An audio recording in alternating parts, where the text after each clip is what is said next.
Going live. Hi, everybody. Welcome to week three of our Cinema Esports Demystifying Esports Think Tank. We've got some excellent speakers again today. I'm super excited having someone from Blizzard who has tremendous experience in our industry. We've got a cinema chain who's one of the largest in the entire United States with some very wonderful information to share about activations in esports. And then a community-based program that's going to explain a little bit about how he sees working with the high schools in your community. I want to thank everybody again for coming and listening. Hopefully you guys will chat again like you have in the past. We love all the questions. We've definitely told the speakers to be paying attention to the screen because you guys like to ask questions. And I do want to remind everybody an update on the workshop, which is coming up November 15th, 16th, and 17th in Arlington, Texas. It's still developing, but it can be very exciting. Have it almost all locked up for who can come. We'll be staying in Arlington at the Sheraton. We are now going to go to a summit. So it just happened yesterday. The workshop will be on Saturday. It'll be, about marketing, about IT, about tournament organization, about community and subscription. So a lot of really exciting stuff. The Esports Awards is going to send over 2 pro players to put on an exhibition-style tournament for us. Then we'll go to the gala informals, sitting at VIP tables, all VIP. So that's exciting too. And then, of course, as we move along in this, guys, we're putting together an alliance to help us all. So this is a long-range thing. This is not a quick fix, but hopefully this think tank has helped you guys out a little bit. So without further ado, I'm going to get myself off camera and let Reese, our moderator, take over. So bye, everybody. Hello, everyone. If I could introduce you all to Chris Taylor. Chris, turn on your camera. Chris is from Marcus Theaters. They are the 4th largest cinema chain in the country. And Chris is their head of social media and esports development. How you doing, Chris? Good. How you doing, man? Thanks for having me. Doing great. Hi, everybody. Hi, Chris. Hey. So I want to start this off right off the bat. Can you tell me how you guys were able to obtain the Call of Duty World Championship? Yeah. So as I kind of said before all of this, Marcus Theaters is we're the 4th largest movie theater chain in the country, but we're the largest movie theater chain that pours Pepsi. For the vast majority of the circuit space, across the nation is Coke country. So with that partnership with Pepsi, they had their Mountain Dew Amp Game Fuel. It's a long title for a drink. But they had their drink was like the drink sponsor for the championship tournament, which had, was going on for weeks prior to. And so we got to do a really fun activation at our Majestic of Brookfield, which is in the Milwaukee area, and then our Ronnie's Theater, which is in the St. Louis area, and kind of did this dual-pronged approach where 150 people got to come for free, at each location, so 300 total. Free game fuel for everybody, so you could get all wrecked on caffeine while you watched your favorite, esports team, go toe-to-toe. To toe, right? With 5 folks on each side. And then in other areas of our theater, we had, connected PS4s where folks could go in, play Call of Duty. We actually sent some of our teammates to local GameStops to kind of get older Call of Duty games in the case, folks wanted to play different games instead of the most recent iteration. And then just tried tons of swag to give away. Astro Gaming was a big partner too. And so we had A10s, A20s, I think 2 A40s and 1 A50 headset to give away. And it was awesome. I mean, it was a really fun event. Did Pepsi do any promotions for the event besides giving it? Did they do any bring something, you get something deal? Or? Yeah, so in order to get a ticket, you either had to be part of our Magical Movie Rewards loyalty program or bring in a can you drank previously, an empty can of game fuel, and then you were in. You got a swag bag and you were good to go. Electronically leading up to, through social channels, both Marcus Theaters and Pepsi did some hype and love. We spent some ad dollars of our own to do this, and Astro kind of helped amplify, as the days were kind of getting closer. And then we partnered with two kind of pro or former pro gamers slash kind of like announcers. So we partnered with Reflections in the St. Louis market, and then Fallout with 2 T's in the Milwaukee area. And they were kind of like our masters of ceremony, our MC. It was kind of cool. Fallout did a little, I think I beat him to it, but I think he was trying to do a little like shout out to Reflections. And I was like, ooh, I took video of it. And then I tried to stir the pot, try to get the two sides kind of going against each other, and some hype. So, but yeah, it was fun. Do you see that as being like a good return for theaters to do in the future with pro gamers? Like, I know there's a long range between the ninjas and the person with 1,000 followers, but is it a smart thing for theaters to consider? Absolutely. So, prior to coming here, and this December it'll be 4 years for me at Marcus. I have a long agency background. So, I've done a lot of like influencer campaigns for a number of the brands that, I managed social channels or wrote social strategy for. So coming in here, it was just an easy plug and play. But if you think about any of if you liked basketball and you use Gold Bond, powder or lotion, right? And you see Shaq talking about it, you're like, ooh, I like Shaq, I'm going to use that stuff, right? I mean, it's not a bridge too far within this space. So I think a lot of times, no one likes to be marketed or sold to, but everybody likes to buy, right? And so you're going to buy things that the folks are the stars that you like to watch, whether they're streamers or they're gamers or they're commentators. If they say this is cool, they've bona fide you, right? And so you want to make sure that, from an exhibitor standpoint, you're cool, and that people think that, what you have to offer is real instead of a cash grab. And I think that's really where, bringing in, guys like Fallout and Reflections hopefully have helped us kind of start to lay that groundwork. Now we need to build from it. Yeah.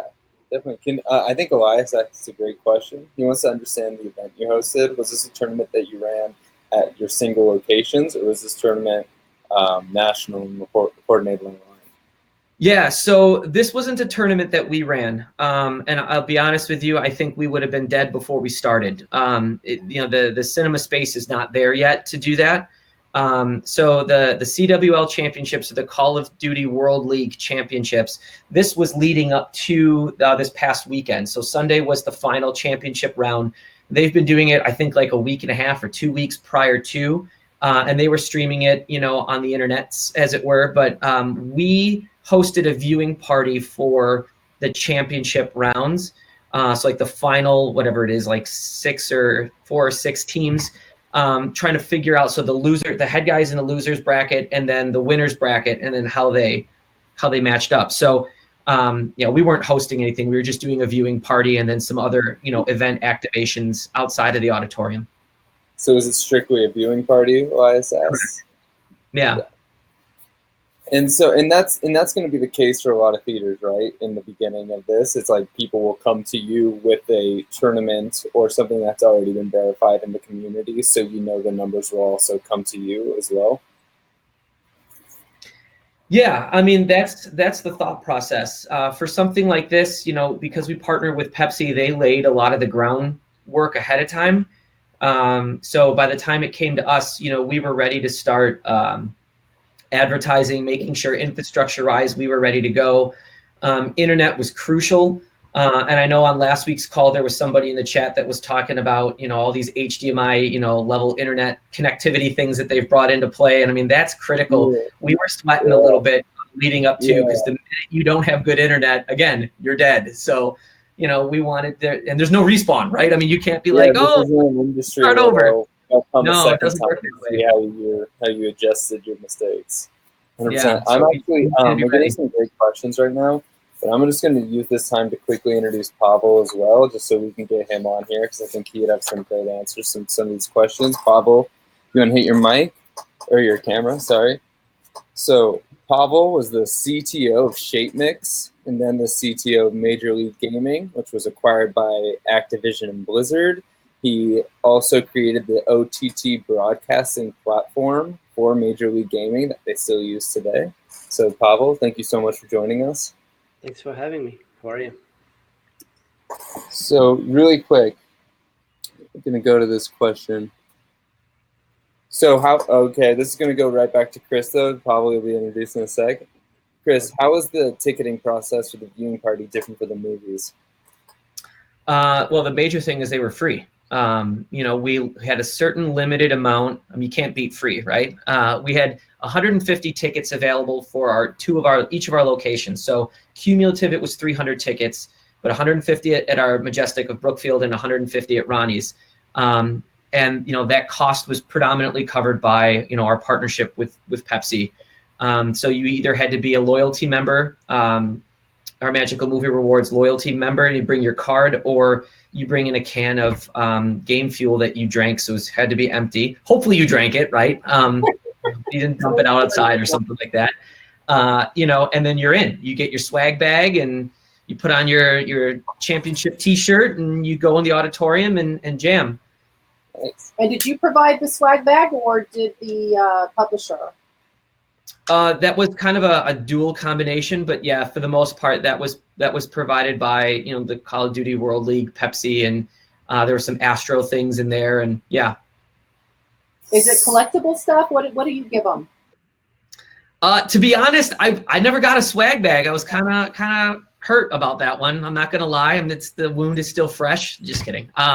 Yeah, it was simple things. Again, a lot of this was viewed as a test, just to get a better understanding of what makes people tick and what's perceived as valuable. So awesome. So Pavel, I'm going to bring you in here now. So can you tell the audience a little bit about the OTT broadcasting platform and what that was? Yeah, I think I need to rewind a little bit to the entire. Please. Can you guys hear me? I need to rewind a little bit to the entire history of Major League Gaming. So the company was founded something like 15 years ago by two guys, Mike Sepso and Sundance DiGiovanni, to basically develop esports, like from scratch, basically. There were two players who saw value in bringing a bunch of people to a live tournament with prizing and then getting people to actually pay for tickets to watch, some kids play video games, and then distributing that on the internet as well, or in some form or fashion as a stream. And so when I joined Major League Gaming, there wasn't really a dominant player in the market yet, like Twitch is today. So there was a whole bunch of online OTT streaming platforms where you could, go to a browser, type in the URL, and watch video, right? Some of them were very gaming focused. Some of them were more general. And so the problem was there was no business model around how to monetize those streams. It was done purely for, look, it's marketing basically. We're going to stream out, raise awareness of those events, and then bring more audiences back to the live competition. However, we saw an opportunity. Look, we can actually drive revenues through broadcasting of those events. And working with a third party, with another partner who wasn't really in the same mindset, didn't really prove interesting at all. So we decided to build our own.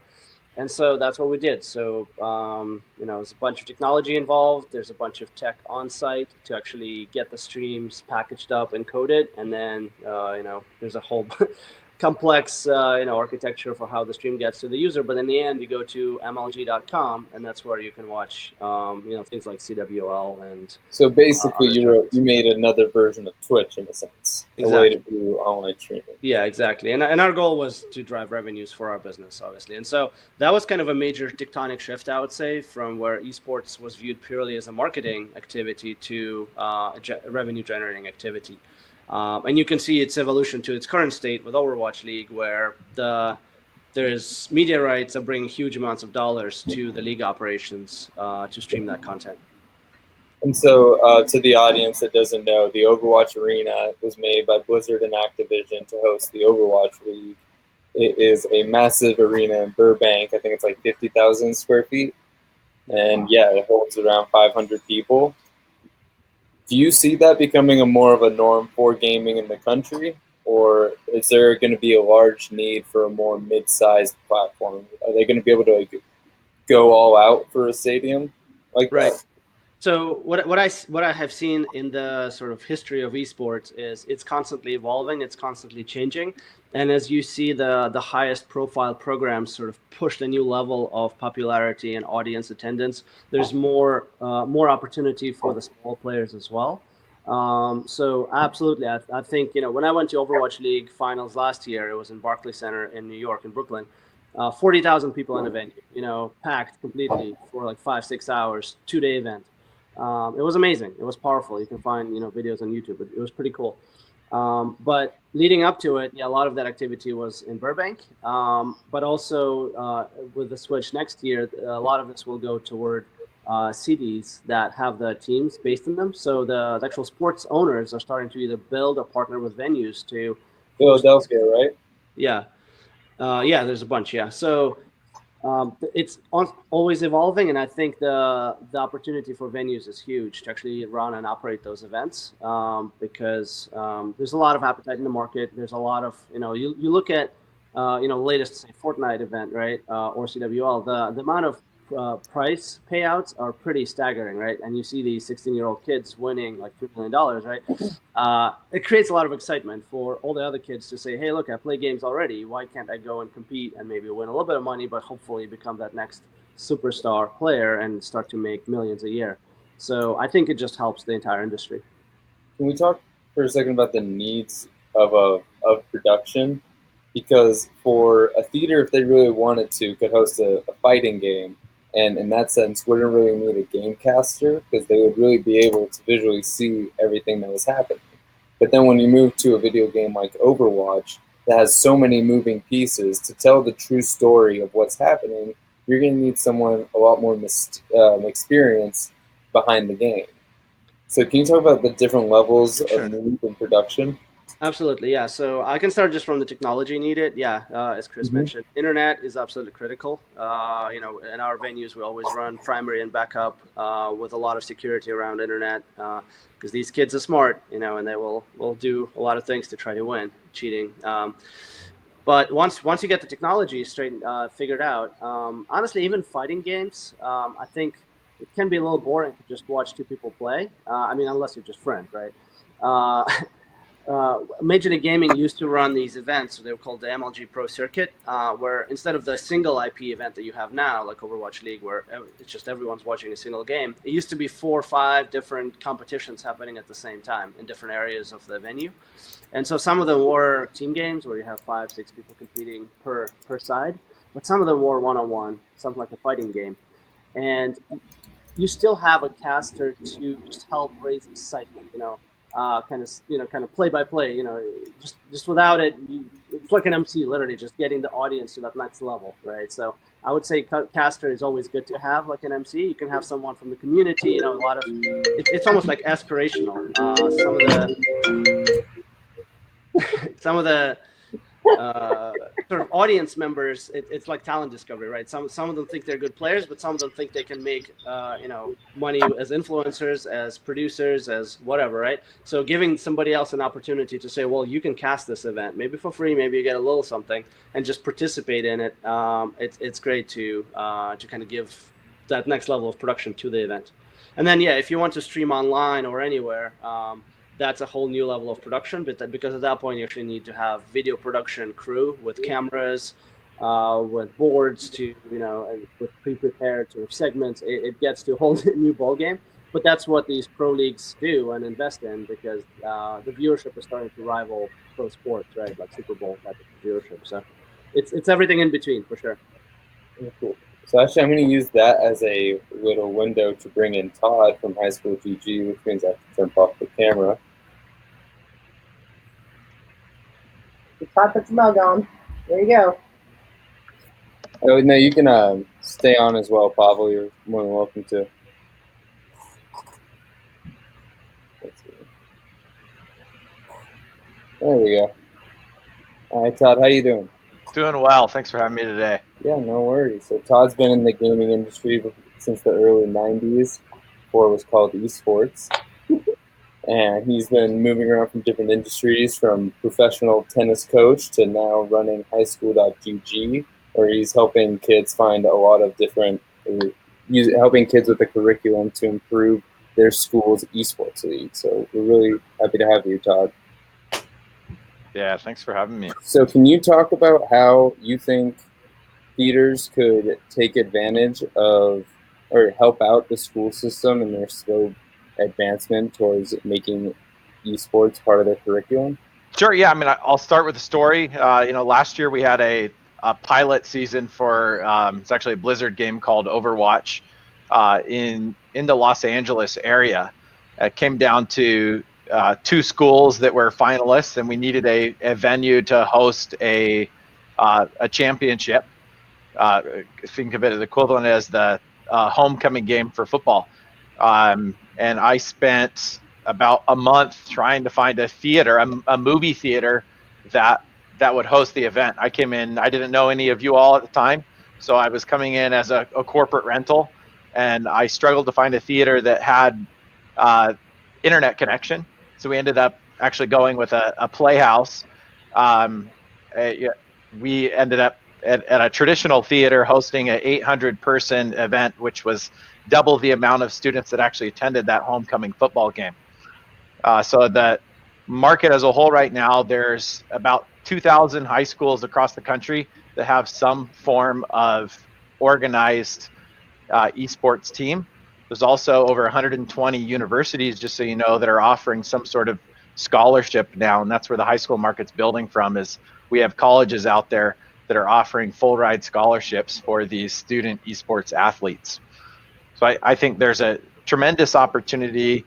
As I view as somebody that's producing these events at schools, I view the theaters as having a projector and a sound system and a stadium seating that's very hard to achieve in high schools. And yes, these are accredited universities.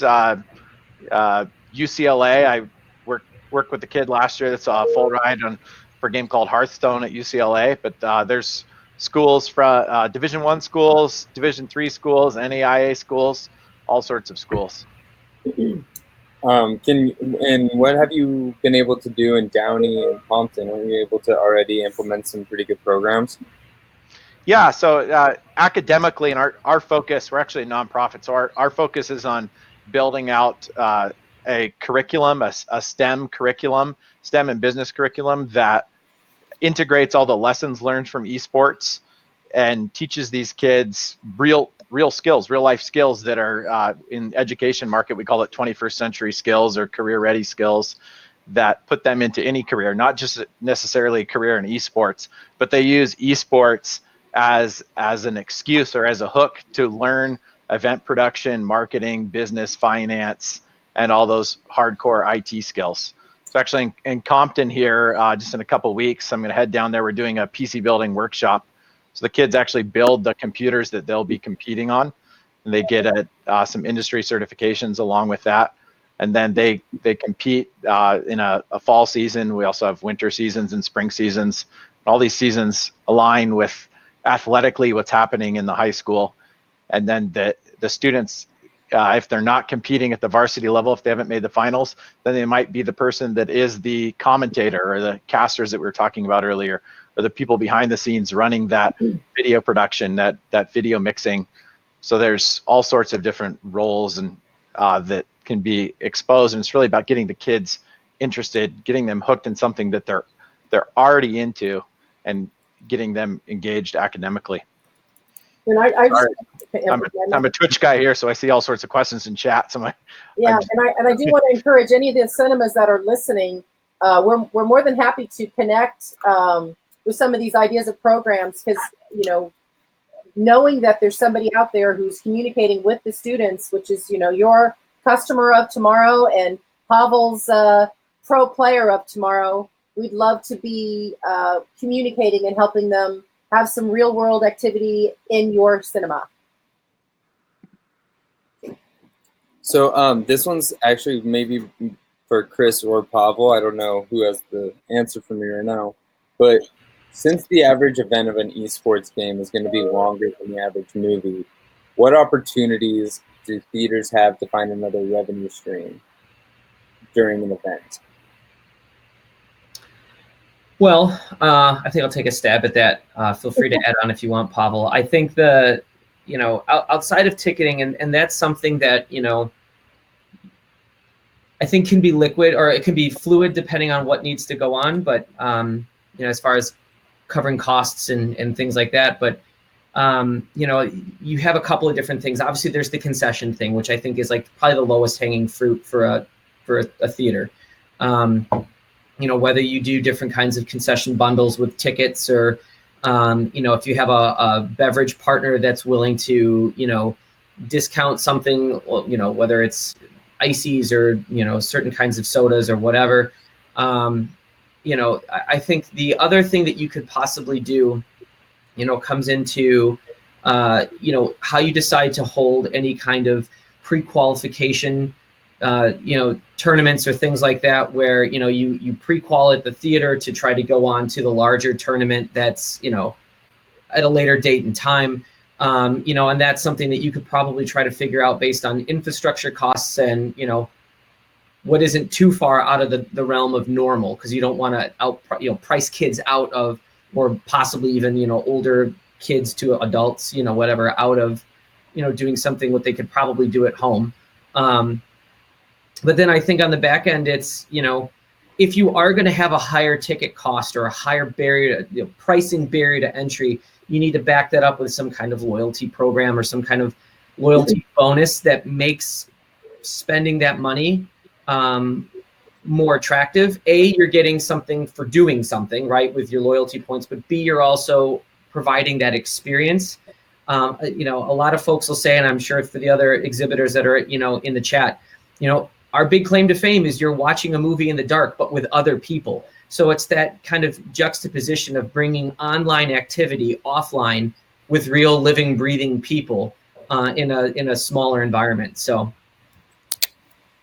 And Pavel, wouldn't you say most of your events, like, people wouldn't stay in their seat through the whole time? It's a very active event.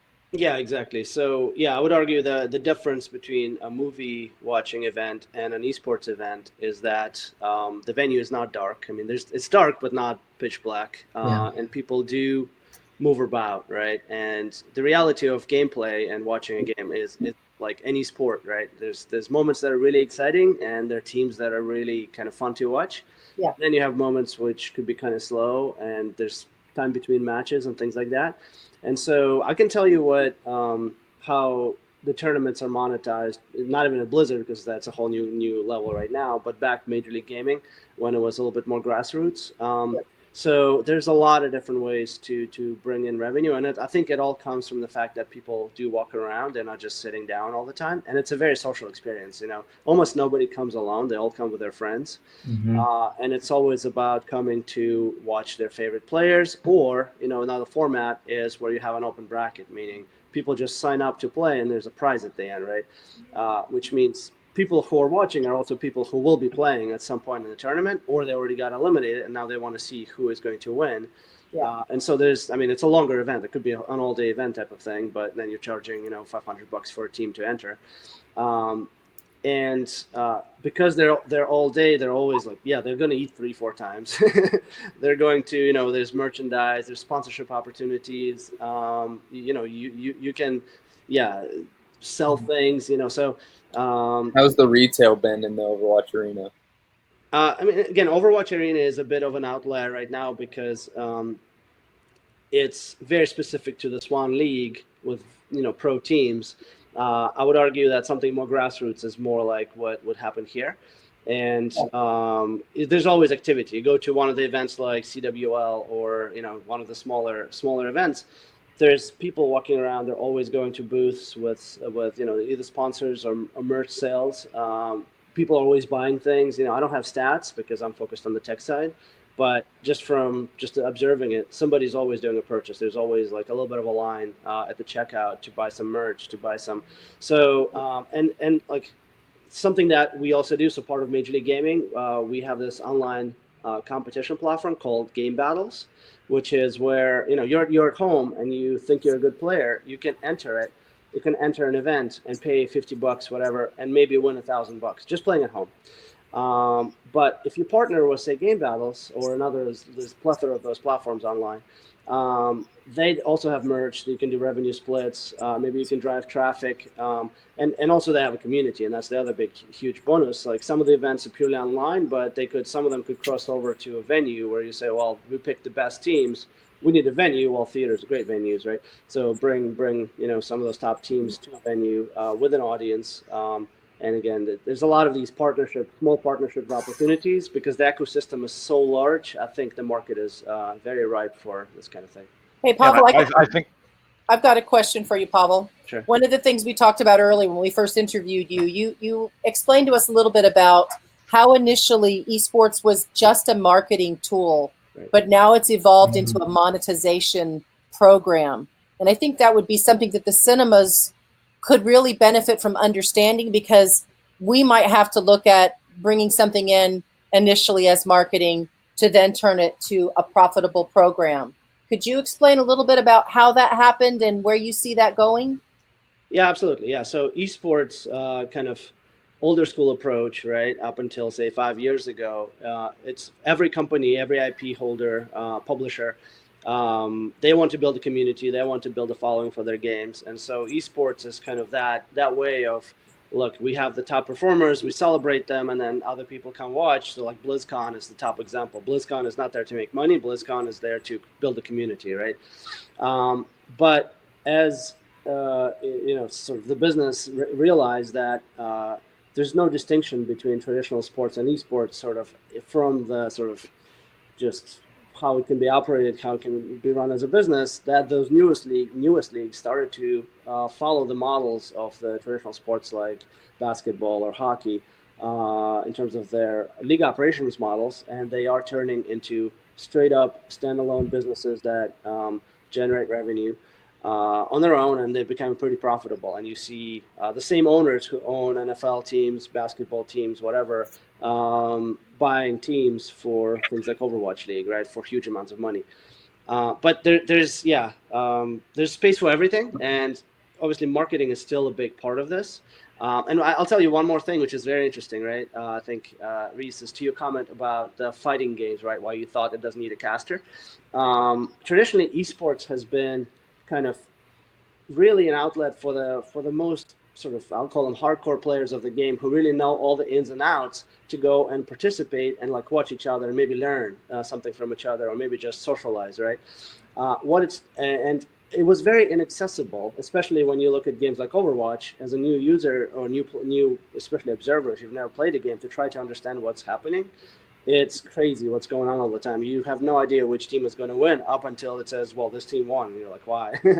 And that's where casting comes in, and it's really critical. And the game studios like Blizzard, Activision that I work for, and all of the others are really focused on something called viewability. And what they're doing is actually making not just the game for players, but the game for watchers as well, so that you can start to understand what is happening in the game, being somebody who doesn't really play the game.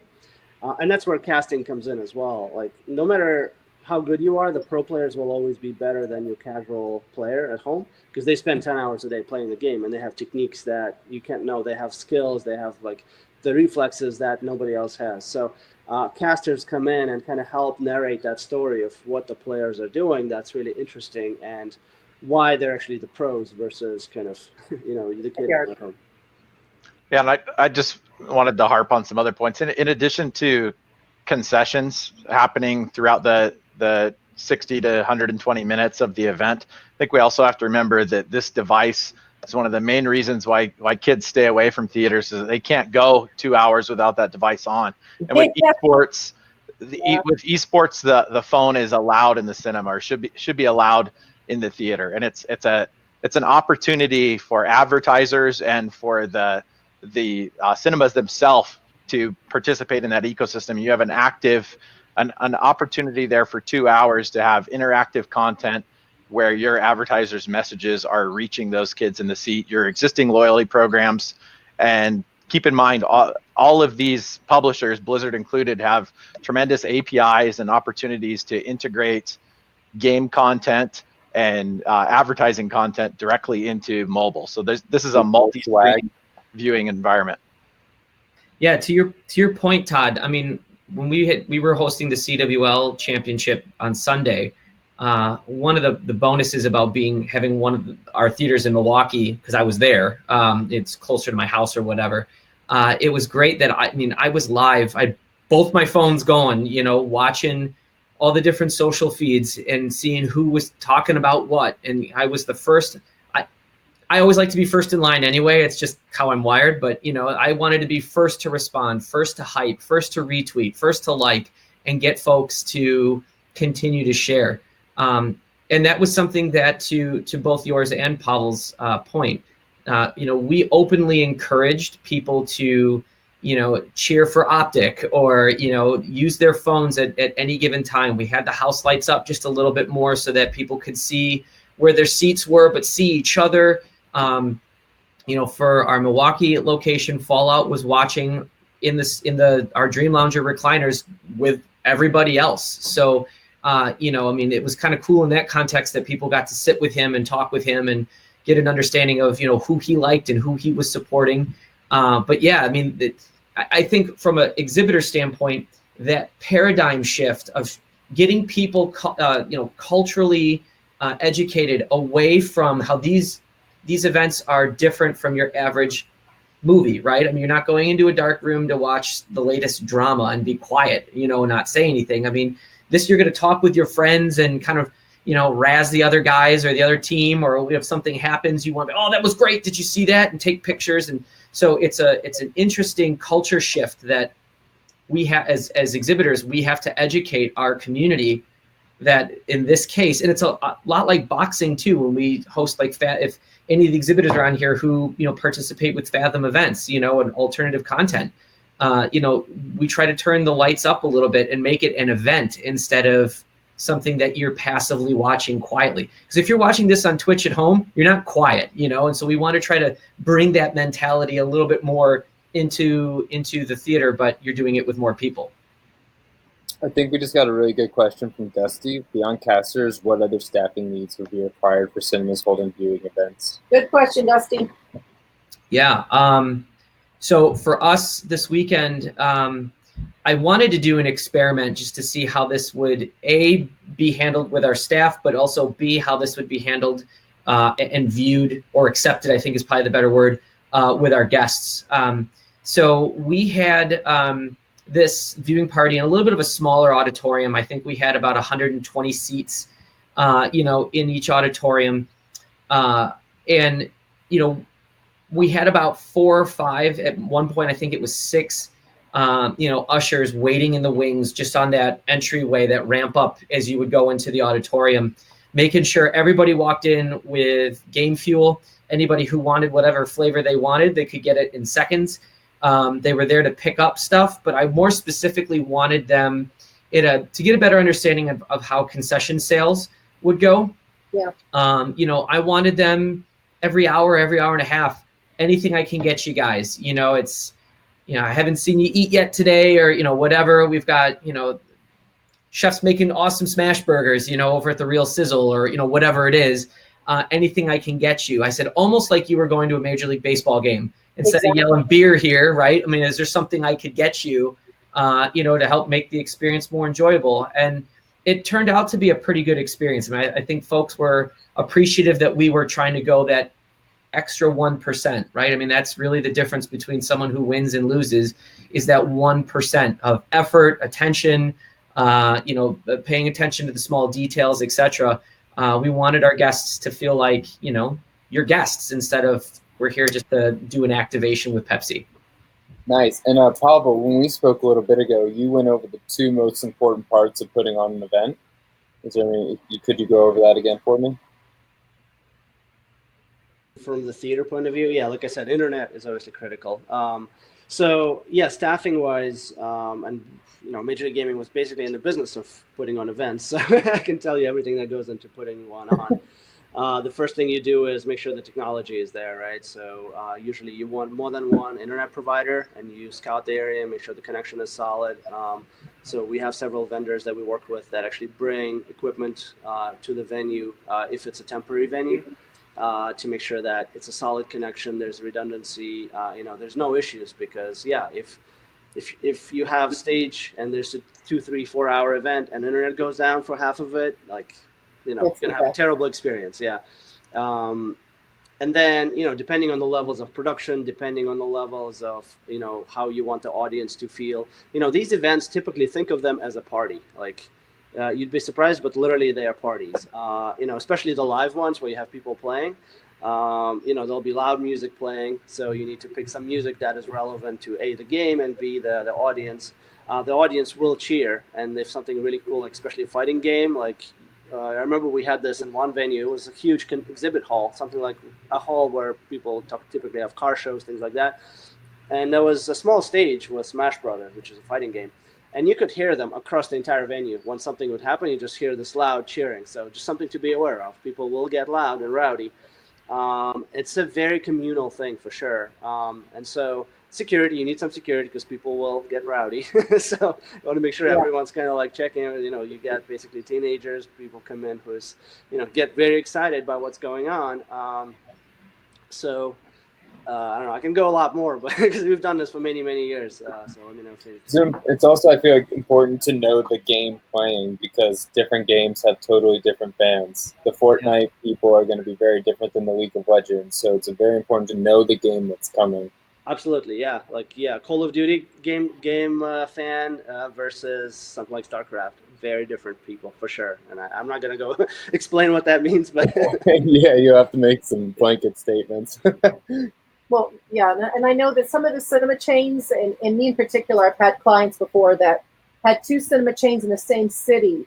And in the same city, they had different types of customers, just on different parts of town. And I'm sure that's going to affect what tournaments you might run somewhere because of one audience might be more urban, right? And you're in a big city like Boston or Chicago or somewhere, and another one is kind of upscale, and that might make a difference in what you play.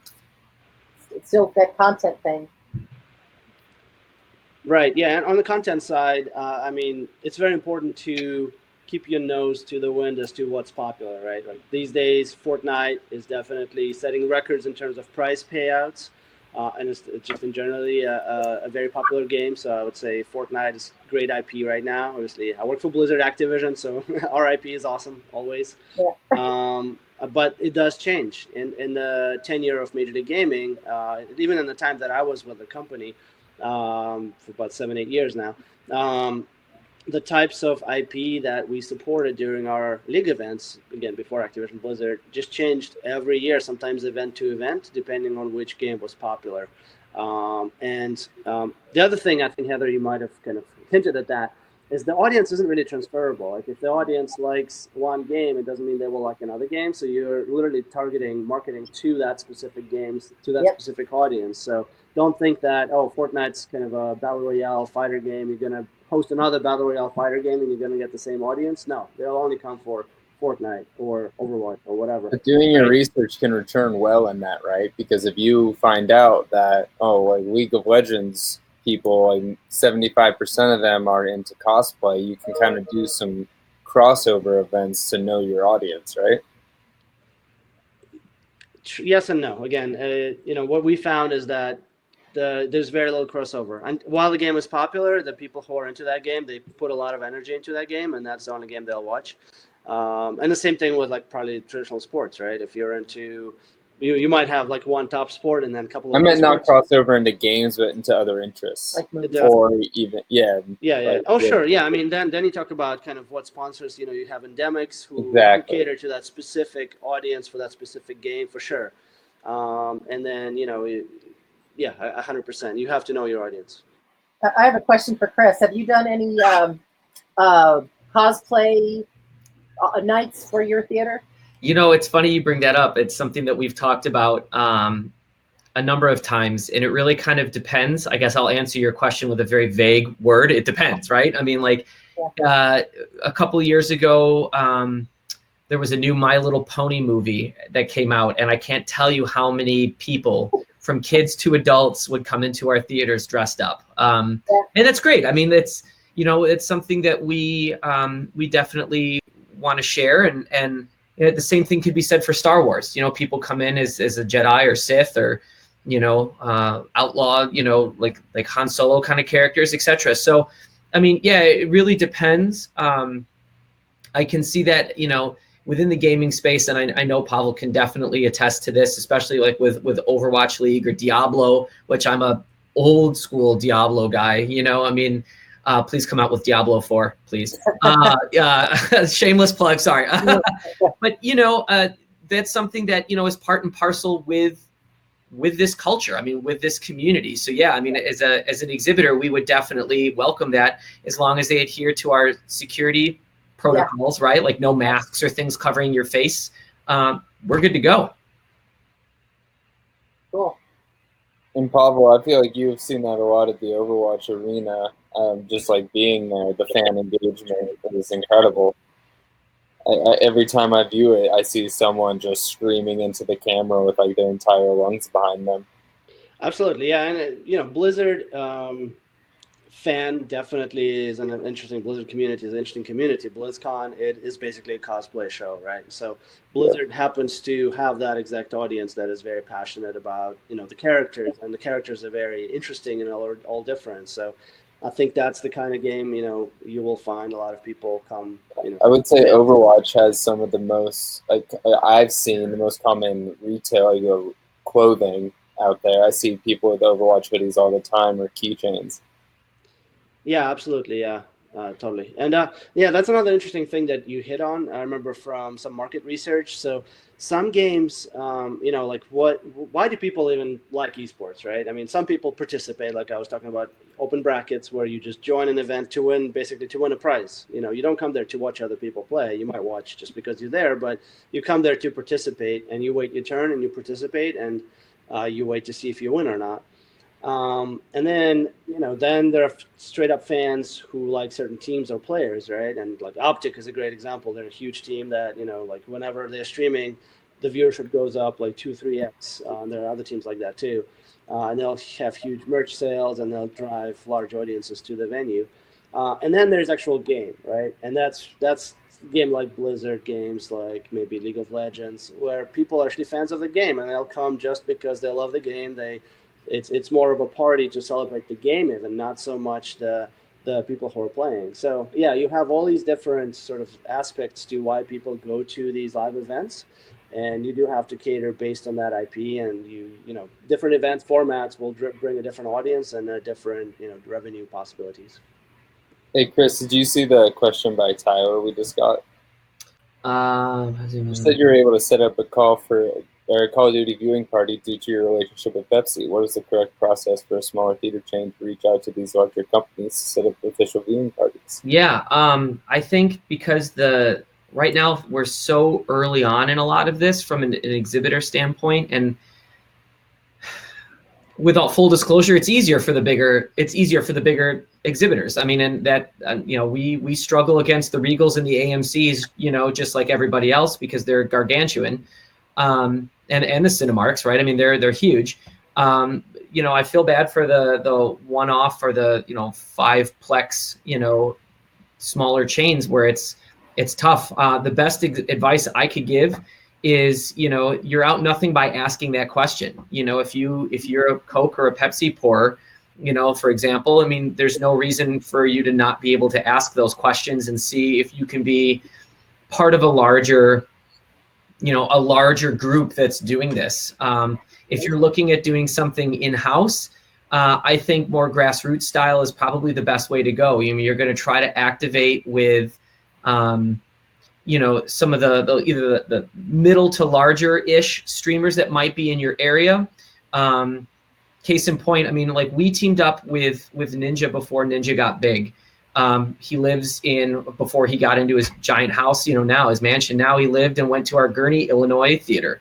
And he was a big fan of 4DX, but our Real D relationship, our partner at Real D turned me on to him, and, talked about that relationship. And so, we were able to kind of get in the door with him early on. Now, not so much the case, because he's, he's in outer space as far as, you know, the pricing and whatnot is concerned. So yeah, I mean, look at who you know locally and start to branch out from there. And then if you've got existing, you know, larger vendor relationships, see what they can do to help. And every city has a gaming community. Absolutely. There's never a lack of gamers out there. No, and I saw it earlier on in chat. I mean, like, you have tons of, and I know Todd can speak to this, you have tons of different high school and colleges that, you know, when we did the CWL championship, we reached out to, I think there were 4 major universities here in Milwaukee, and then there were like 6 in the St. Louis area that all had esports teams. The Milwaukee Bucks have an esports team. Marquette has an esports team. I think we were trying to reach out to whoever on the pro side in St. Louis for that, you know. If you're a big soccer fan, I know there's a lot of like, you know, English Premier League sides that have esports teams, and then they're also affiliated with local MLS sides. So, I mean, there's a lot of opportunity you can do to try to bring those folks in. But, you know, sometimes it's just the elbow grease in the grassroots effort that, you know, you got to put that time in first. Yeah, and there's kind of another concept when you're thinking about viewing parties. I think it's, if you haven't taken an afternoon or at least an hour to explore Twitch or Mixer or some of these other platforms, I think it's very valuable. I'd encourage you to watch my guy, Dr. Disrespect, to see that, you know, I quick story here. I played golf a couple days ago with my buddy. I've known him for 10 years. He doesn't play any video games. I asked him what he was doing after we were done golfing. He was going home not to watch Jimmy Fallon. He was going home to make sure that he watched Dr. Disrespect. The guy, he doesn't play any of those games, but for him, for a large portion of these Gen Ys, Gen Zs, whatever we want to call them, this is who their influencers are. So you have an opportunity to set up watching parties around these streamers, and these streamers are located in every major metro. There are Twitch meetups where you can find them. I'm happy to provide links, and there's many different demos for those streamers, and as they struggle with their own income, keep in mind they not all of them are ninja. You know, there's 30,000 full-time streamers that are making less than $10,000 a year, but they're still trying to push those margins up on Twitch, and they're more than happy to help organize a viewing party. What about the concept of the most popular streamer isn't always the best? The difference of like a pro and a popular one. Is there any difference on bringing them to your theater of what you're like representing by picking them? Well, I think the good news is that you can book your audience ahead of time. So you can work with a streamer, and thanks to technology, you can know whether this is something where he or she could only pull 20 attendees, or can he get up to 120 attendees? So, you know, I don't know what the average theater size is, but I know as I've gone, I see larger seats and smaller quantities. So I think if you're looking to fill one theater for a 60-minute event, either in between shows or during a slow time of the day, I think it's a tremendous opportunity.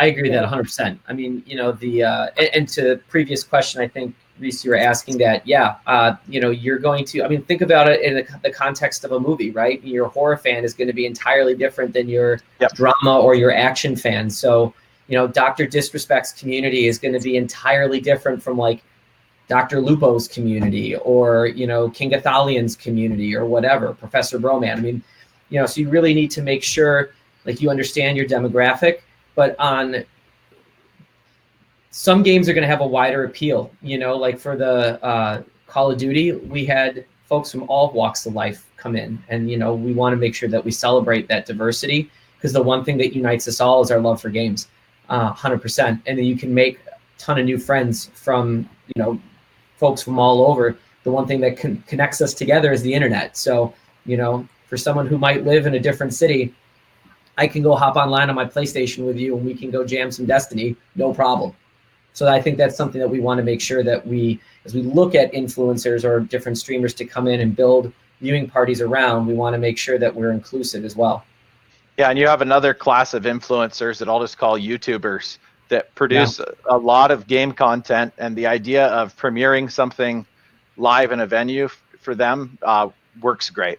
And we see a lot of YouTubers now and Twitch folks, and there is crossover between that live and post-produced content. We see a lot of them having their own meetups, looking for venues, and once they've added merch, they look for the next thing.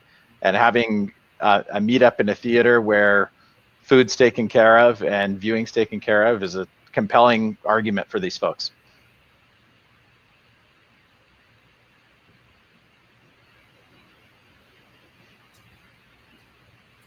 And Chris, you're being called out for your Destiny fandom there. Hey, that's okay. You know, listen, I like Destiny, and not everybody does, but you know, no offense, Pavel, but the split from Activision will be interesting for Bungie, and hopefully, you know. Hey, Pavel, I got a honestly, great question from Elias. I'm told to ask you. He said, in a perfect world, a total blank canvas, how would you think Blizzard could benefit from a network of theaters as partners? Yeah, that's a tough question because that's a straight up biz dev question, right? So, Hey, he asked, not us. So we're Yeah, certainly thinking I'm it. just relaying the questions. yeah. I mean, happy to talk. Obviously, there's not, you know, that's a much deeper conversation. Again, it's pretty much all of the above of what we talked about, right? There's still marketing dollars being sent to esports, and there's still venues that are necessary. There is all sorts of grassroots and feeder programs that lead to the pro leagues where venues are necessary, especially local venues. It's very important. I was gonna say, because you got how many technical teams per team? Like, could you fill up? Like, how many squads per roster? You mean for Overwatch League? There's like 22 teams. Each team has 6-7 members. They play in a team of 6, so actually a little bit more, 8 to 9. But then there's contenders for Overwatch, which is kind of like this feeder program, the amateur program. And then there's others. There's actually, I'm not even sure, but they used to be, up until this year, Overwatch World Cup, which is different from Overwatch League, also organized by Blizzard. So that's a more marketing exercise. Is there going to be a World Cup this summer? I'm not aware. I'm not sure. Sorry. So I just gotta get the answers from you. All right. Well, Yeah, I think I get that question, or are we out of time? No, you go ahead. Yeah. Yeah, and I'll speak in terms of Counter-Strike, so I'm not saying anything related to Overwatch. But Counter-Strike is a game that's 5 versus 5. For me, there's two ways of going with it. One is obvious: have a team in one theater, a team in another theater. But another way that makes more sense, that I've always wanted to see, is using 10 theaters. So you have 10 players that don't need to be in the same city, that can be essentially anywhere in North America. And now you've filled up, that's 1,000 tickets that you've sold to watch a match. And people have affinity with the local professional that's associated with those rosters. And now we've solved a number of problems there. And keep in mind, there are a number of independent league organizers.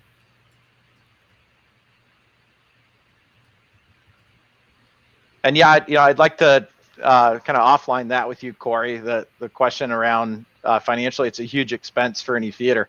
I think you'd be surprised at some of the budgets that are available. I have independent league organizers here in the Seattle area that are clamoring for venues. It's very hard to find venues, and they have budgets. So I think there's different ways of looking at it. It's not all going to be marketing. There are third-party operators that are running independent leagues, especially in the fighting game community comes to mind. All right, guys. Well, we're coming up on an hour right now. I want to thank all 3 of you for joining me. You guys all had some great things to say, and we really appreciate your time. And I'm going to comment before we log out. Next week, we have another interest. Oh, can y'all hear me? Oh, hi. Next week, we have a couple of, it's our final 4th week, so I hope everybody will log in again. More great questions. We will have Mixer, and we're still working out the roster. So I want to thank Chris, and I want to thank Pavel, and I want to thank Todd for logging on and sharing such amazing information for our cinemas, and all you cinema guys that were chatting. Great questions. I know we didn't answer all of them, but I'll do my best to recap and answer them offline. So, thanks again, everybody. Thanks, everyone. Good to see y'all.